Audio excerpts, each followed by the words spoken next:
Hi, everybody. Good morning. I'm Bob Hoffman, a Maryknoll missionary priest. I've worked in Peru for 56 years now, and I'm here this morning to share with you answering this question: what three values have I learned in my mission life? So I'm going to name the three values. First one is that people generally that I've met in Peru want respect more than anything else. The second one is that people very often place, in fact always almost, they place the value of friendships, the value of people before time. And third, the same way they put people before the value of money. So the first one, people want respect more than anything else. When I went to Peru, I was going as a missionary. I thought I was going to take a lot of catechism and preaching things there. And those are important still for me. But what I noticed is that if I respect them, if I call a man who's the father of a family Senor or Mr., as we would say in English, instead of just John or Henry or whatever his name is, they appreciate that. Their children notice that I'm respecting them. They themselves feel this respect, and it's a big help in getting to know and to be able to work with people in a successful way. The second value that I've learned is that people put friendship and family before money. For example, one of the Maryknoll sisters that I worked with, she was making curtains for her convent and the other sisters there. And she went to the marketplace where the women sit around with the things they have to sell. And she went up to one of the ladies she knew, and she knew that she sold material for drapes, and that's what the sister was after. And the lady asked her, "Okay, sister, now what color do you want?" And she said, "Gold." And she said, "Okay, and how much do you want?" And she said, "Well, I'd like to have 7 yards." And the lady said, "Oh no, father, oh no, sister, I can't sell you that much at one time.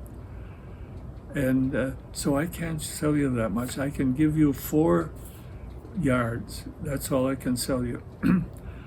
And sister said, "Well, okay, I'll buy the 4 yards and I'll come tomorrow then too." And she said, "Fine, if that's what you want to do, we can do that."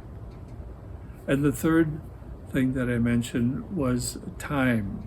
When I first arrived in Peru, I would go to the parish and we would have meetings, sometimes of the parish council, sometimes of women's groups or catechists with the men and things like that. And then when we finished that meeting, we'd say, "Okay, when's the next meeting?" And they'd say the day that was convenient for all of them. And I'd say, "Well, how about if we start at 8 o'clock? We started a little bit late today." And they would say, "Sure, okay, 8 o'clock, we'll be there." And so they would say goodbye and leave in groups mostly because they were such good friends at the same time. And then the next meeting, I would be there at 8 o'clock, and there'd only be 3 or 4 people there. And I'd say, "Well, where are the rest?" "Oh, they're on their way, Father. They'll be right here right very soon." So I'd be waiting and watching my clock, and at 8:25, there would be maybe 6 people now instead of the 20 that usually come. And I said, "Well, can we start now? What do you think?" And maybe the rest aren't coming. And they said, "Oh no, they're coming, Father. Don't start yet." No, we want to wait so they'll be here and be able to participate in the whole Mass, in the whole meeting. And that'll make it much better for all of us. So I'd wait, and maybe 30 would come, and a few more would come. And maybe at 8:45 all 20 of them would be there, and they'd be very happy, and nobody had apologized for coming late or anything like that. Well, then I talked to the priest who had been there for many years when I arrived, and I said, how do you deal with that? He said, oh, well, you can just live with it. He said, that's the way they are. They say they'll come at 8 and they mean it, but then something comes up at home and that has priority because that's the family. And so it's very interesting to see that.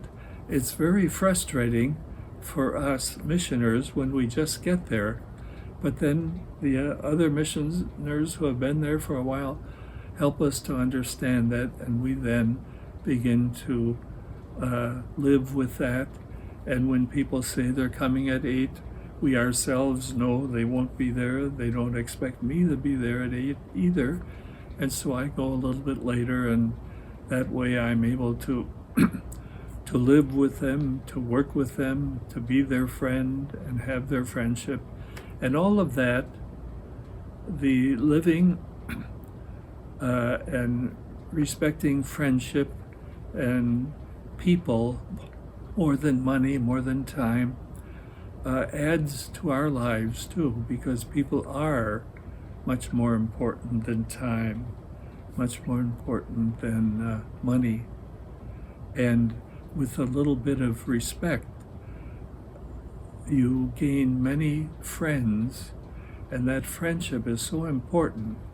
Even as a missionary, it's more important many times than a sermon or a reflection that you might give them for their own spiritual life and things like that, because we're here as missioners, as Christians, baptized Christians, to have friends, to make friendship, and to share that friendship so that it becomes almost like a snowball.